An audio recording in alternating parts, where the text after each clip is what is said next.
রাসূল সাল্লাল্লাহু আলাইহি ওয়াসাল্লাম বলেন যে আল্লাহর জন্য বিনয়ী হয়, নিচু হয়, আল্লাহ তাকে সম্মানিত করেন। বলেন আমরা সম্মানিত হতে চাই কি চাই না? রাসূল সাল্লাল্লাহু আলাইহি ওয়াসাল্লাম দোয়া করতেন, আল্লাহুম্মা জাআলনি সাবুরা ওয়া জাআলনি শাকুরা ওয়া জাআলনি ফি আইনি সাগীরা ওয়া ফি আয়ুনিন নাসি কাবীরা।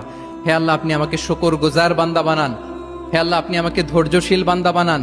হে আল্লাহ, আপনি আমাকে আমার নিজের চোখে আমাকে ছোট বানান, মানুষের চোখে আপনি আমাকে বড় বানান। রাসূল সাল্লাল্লাহু আলাইহি ওয়াসাল্লাম নিজ চোখে ছোট থাকতে চেয়েছেন, ফলে গোটা বিশ্বের চোখে রাসূল সাল্লাল্লাহু আলাইহি ওয়াসাল্লামকে বড় মহামানব বানিয়েছেন কে? এখন আপনি নিজের চোখেই যদি বলেন যে আমি অনেক বড়, তাহলে হবে না। এই হাম্বলনেসটা আমাদের থাকতে হবে। সম্মানিত ভাইয়েরা, আমাদের অনেক তরুণদেরকে আমি দেখি যে নতুন দিনে ফিরেছে, নতুন তার মধ্যে উপলব্ধি আসছে, রিয়েলাইজেশন আসছে যে আগে রং ট্র্যাকে ছিলাম, এখন রাইট ট্র্যাকে আসতে চাই, ইসলামকে অনুশীলন করতে চাই। আলহামদুলিল্লাহ, খুব ভালো।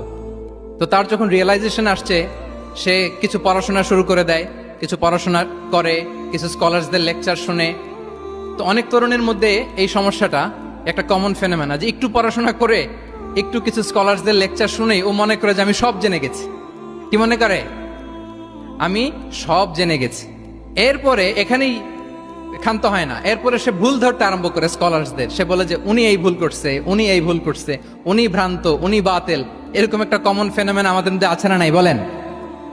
না, অ্যাবসলিউটলি রং। শিক্ষানবিশ যারা, তারা এটা করবে না। কিছুই শিখেননি আপনি, কিছুই জানেননি, এখনো অনেক দূর যেতে হবে আপনাকে। কোনো বিষয়ে কমেন্টস করতে গেলে, কোনো ইস্যু নিয়ে আপনাকে মন্তব্য করতে গেলে আপনাকে অগাধ পাণ্ডিত্য অর্জন করতে হবে, তারপরে আপনি সে বিষয়ে কথা বলতে পারবেন। তাহলে এই জাতীয় অ্যাটিটিউড যেন কখনো, এগুলো শয়তান করে, এই অ্যাটিটিউড যদি আমার মধ্যে ঢুকে, আপনি হয়তো ইসলাম থেকেও দূরে সরে যাবেন। আল্লাহ এই ধরনের অ্যাটিটিউড থেকে আমাদেরকে হেফাজত করুক, আমরা পড়ি আমিন। তাহলে সম্মানিত সুধী, being proud of our Muslim identity, এই টপিক নিয়ে আমি দুইটা বিষয়ে কথা বলেছি, যে আমরা কিভাবে আমাদের এই মুসলিম আইডেন্টিটিকে প্রিজার্ভ করব, প্রোটেক্ট করব, আর কেন আমাদের এই মুসলিম আইডেন্টিটি নিয়ে গর্ববোধ করা উচিত। সম্মানিত সুধী মণ্ডলী, ইসলাম হচ্ছে আমাদের কোর আইডেন্টিটি, এবং ওমরে ফারুক রাদিয়াল্লাহু তাআলা আনহু বলেছেন, এখানে ইসলামই আমার সম্মান, ইসলামই আমার ইজ্জত। ইসলামের বাইরে যেয়ে যদি আমরা ইজ্জত খুঁজতে চাই, আমাদেরকে আল্লাহ তাআলা অপমানিত করবেন। তাহলে আমরা বোল্ডলি যেন এটা বলি যে আমি মুসলিম। যে আয়াত দিয়ে আমি শুরু করেছি সেটা দিয়ে শেষ করি। আল্লাহ তাআলা বলছেন, ওমান আহসানু কাওলাম মিম্মান দাআ ইলাল্লাহি ওয়া আমিলা সালিহাও ওয়া ক্বালা ইন্নানি মিনাল মুসলিমিন।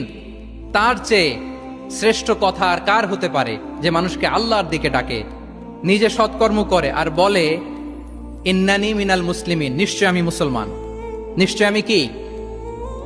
বোল্ডলি